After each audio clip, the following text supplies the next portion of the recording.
નમસ્કાર વિદ્યાર્થી મિત્રો, સ્વાગત છે તમારું ફરી એકવાર તમારી પોતાની YouTube channel SS Gujarat education પર। આજે મિત્રો આપણે જોવાના છે ધોરણ 11માં જે તમારો ગાલા અસાઇનમેન્ટ આપેલું છે તેના સોલ્યુશનમાં મિત્રો આપણે આજે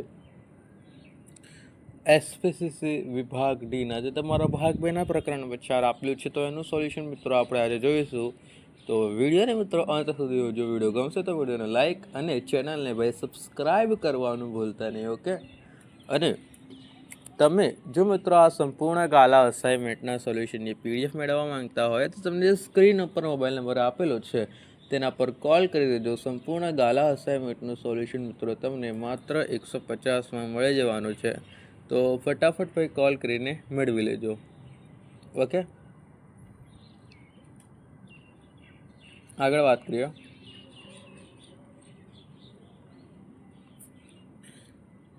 પહેલા નંબરનો તમારો પ્રશ્ન છે,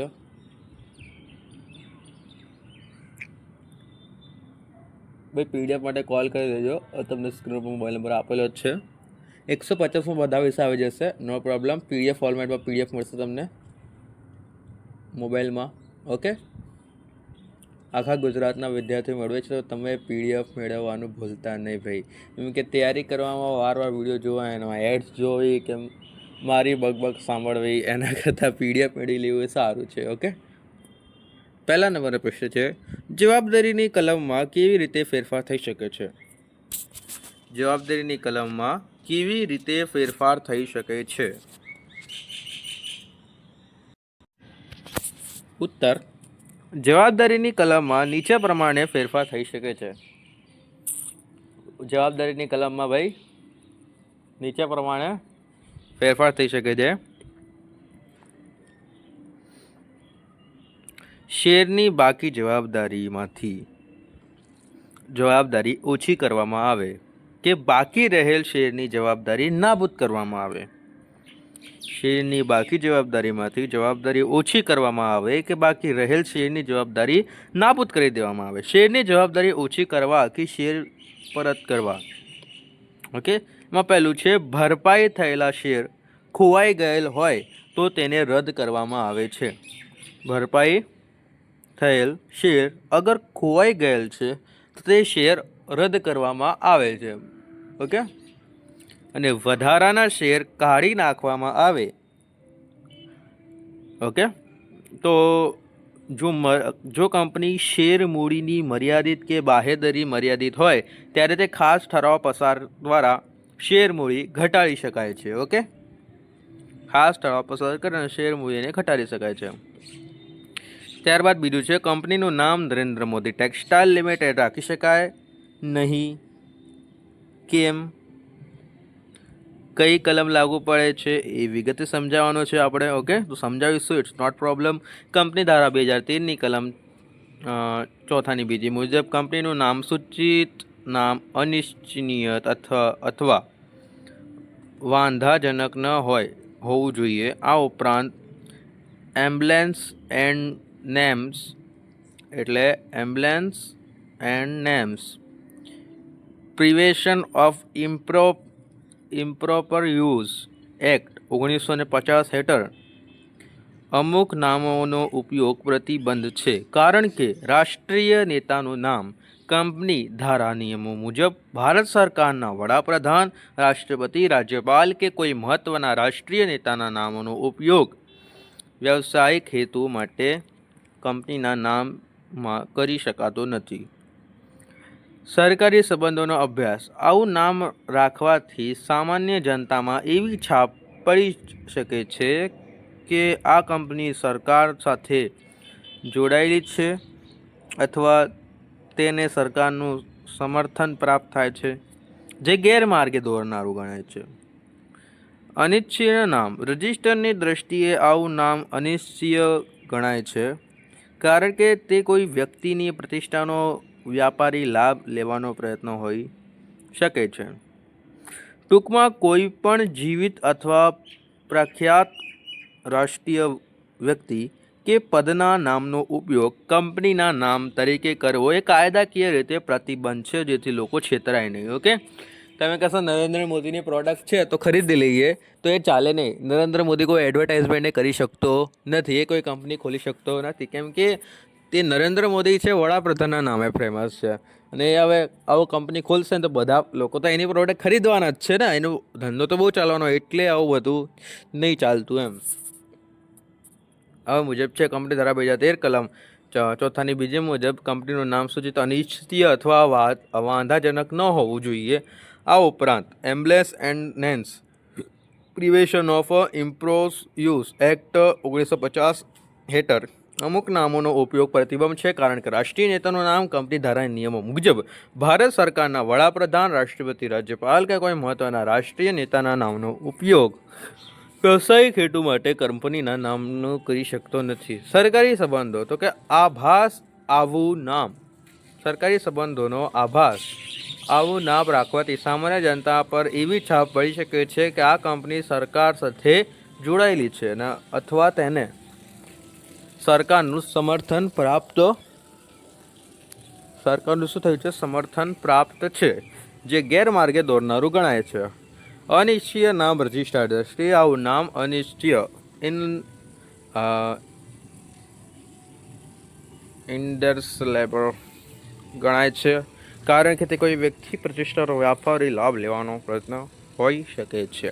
ટૂંકમાં કોઈ પણ જીવિત અથવા વ્યાખ્યાયિત રાષ્ટ્રીય વ્યક્તિ કે પદના નામનો ઉપયોગ કંપનીના નામ તરીકે કરવો એ કાયદાકીય રીતે પ્રતિબંધ છે, જેથી લોકો છેતરાય નહીં. ભાઈ ઓકે, ત્રીજા નંબરનો પ્રશ્ન જોઈશું.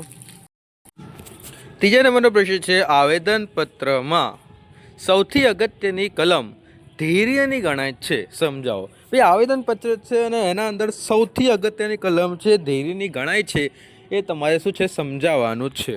તો જોઈશું ઉત્તર. કંપની આવેદનપત્રમાં કંપનીનો ઉપદેશ ધૈર્ય જણાવવાનું ફરજિયાત છે. આવેદનપત્રની ધૈર્યની કલમમાંથી કંપનીનું કાર્યક્ષેત્ર જાણી શકાય છે.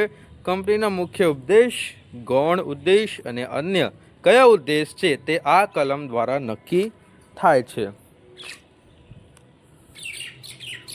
કંપનીના આવેદનપત્રમાં કંપનીનો ઉપદેશ ધૈર્ય જણાવવાનું ફરજિયાત છે.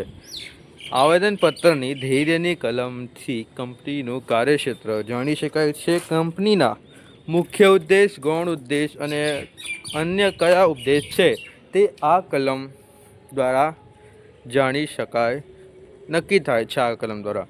અને આવેદનપત્રમાં જે ઉદ્દેશ દર્શાવવામાં આવેલ હોય તે સિવાયનું કોઈ કાર્ય કંપની કરી શકતા નથી,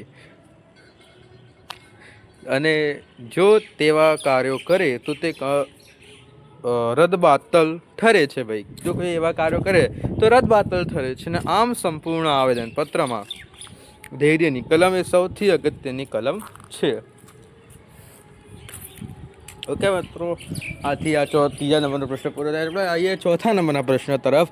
અને એ જોતા પહેલાં મિત્રો, તમે જો આ સંપૂર્ણ ગાલા અસાઇનમેન્ટના સોલ્યુશનની PDF મેળવવા માંગતા હોય તો તમને જે સ્ક્રીન ઉપર મોબાઈલ નંબર આપેલો છે તેના પર કોલ કરી દેજો. સંપૂર્ણ ગાલા અસાઇનમેન્ટના સોલ્યુશનની PDF તમને મિત્રો માત્ર 150માં મળી જવાની છે, તો ફટાફટ કોલ કરીને મેળવી લેજો. ઓકે, ચોથા નંબરનો પ્રશ્ન જોઈએ.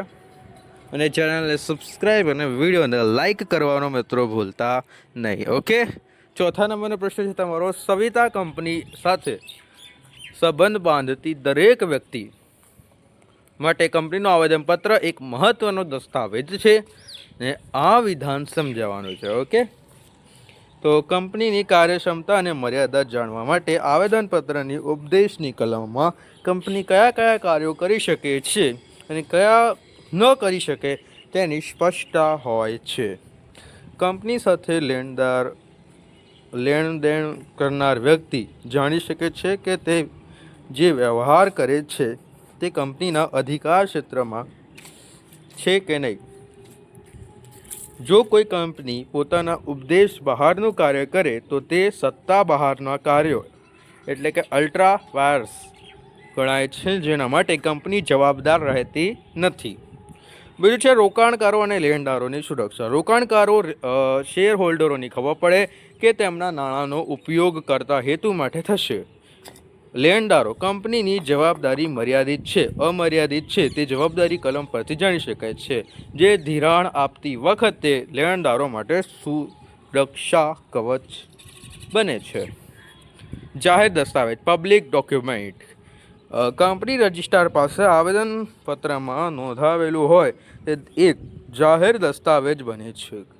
કાયદાકીય રીતે એવું માની લેવામાં આવે છે કે કંપની સાથે સંબંધ બાંધનાર દરેક વ્યક્તિ એ આવેદનપત્ર વાંચ્યું છે અને તે સમજ્યું છે, અને આથી બહારની વ્યક્તિ પોતાની જાણકારી માટે કંપની પર નિર્ભર રહેવાને બદલે આ દસ્તાવેજ દ્વારા પોતાની સુરક્ષા ચકાસી શકે છે. ઓકે, ને 5મા નંબરનો આપણો પ્રશ્ન છે, ને 5મા નંબરનો મિત્રો પ્રશ્ન જોઈ લઈએ. અશોક કંપની પોતાની રજિસ્ટર ઓફિસ અમદાવાદના નરોડા વિસ્તારમાંથી અમદાવાદના સાઉથ બોપલ વિસ્તારમાં લઈ જવા માંગે છે, તો કંપનીએ કઈ પ્રક્રિયામાંથી પસાર થવું પડશે? નરોડામાંથી ક્યાં લઈ જવાનું છે અને સાઉથ બોપલ વિસ્તારમાં લઈ જવા માંગે છે, તો કંપનીએ કઈ પ્રક્રિયામાંથી પસાર થવું પડશે? તો એના અંદર આવશે અશોક કંપની અમદાવાદના નરોડા વિસ્તારમાંથી સાઉથ બોપલ વિસ્તારમાં ઓફિસ બદલવા માંગે છે. આ ફેરફાર એક જ શહેર અને એક જ રાજ્યના રજિસ્ટ્રાર કાર્યક્ષેત્રમાં હોવાથી પ્રક્રિયા પ્રમાણે સરળ છે. શું કીધું છે? અશોક કંપની અમદાવાદના નરોડા વિસ્તારમાંથી સાઉથ બોપલ વિસ્તારમાં ઓફિસ બદલવા માંગે છે, ને આ ફેરફાર એક જ શહેર અને એક જ રાજ્યના રજિસ્ટ્રાર કાર્યક્ષેત્રમાં હોવાથી પ્રક્રિયા પ્રમાણમાં શું છે ભાઈ? સરળ છે. સંચાલક મંડળની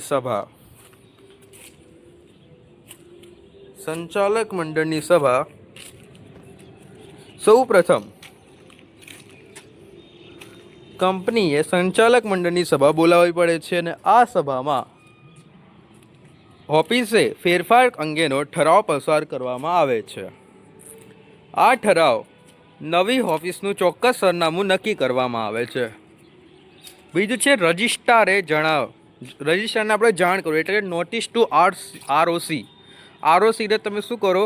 નોટિસ કરો. તો ઓફિસ બદલ્યાના 15 કે 30 દિવસની અંદર કંપની ધારાની જોગવાઈ મુજબ કંપની રજિસ્ટ્રારને ROC નિયત ફોર્મમાં જાણ કરવી પડે છે, ને આ માટે INC 22 ફોર્મ ઓનલાઈન ભરવું રહે છે. જરૂરી દસ્તાવેજ શું લાગશે આના અંદર? કે જરૂરી દસ્તાવેજમાં તમારે લખવાનું કે ફોર્મની સાથે નીચે પુરાવા જોડવા પડે છે: નવી ઓફિસના માલિકી હકનો પુરાવો, વેચાણ દસ્તાવેજ અથવા ભાડા કરાર, નવી ઓફિસના સરનામા માટેનો ઉપયોગિતા બિલ અને લાઇટ બિલ કે ટેલિફોન, તમે જે કહો એ પણ ચાલે ભાઈ, અને સંચાલક મંડળના ઠરાવની નકલ. ઓકે મિત્રો, આથી આપણો આ વિડીયો કમ્પ્લીટ થાય છે. વિડીયો ગમે તો વિડીયો લાઇક અને ચેનલ સબસ્ક્રાઈબ કરી દેજો. તમે આ સંપૂર્ણ ગાલા અસાઇનમેન્ટના સોલ્યુશનની PDF મેળવવા માંગતા હોય તો તમને સ્ક્રીન ઉપર જે મોબાઈલ નંબર આપેલો છે તેના પર કોલ કરી દેજો. સંપૂર્ણ ગાલા અસાઇનમેન્ટનું સોલ્યુશન મિત્રો તમને માત્ર 150માં મળી જવાનું છે, તો ભાઈ ફટાફટ કોલ કરીને મેળવી લેજો. ઓકે, અને મળીએ નેક્સ્ટ વિડીયોમાં. Thank you for watching. તમારું નેક્સ્ટ વિડીયો રહેશે ભાગ 2ના પ્રકરણ નંબર 5 પર. ઓકે, તો મળીએ નેક્સ્ટ વિડીયોમાં.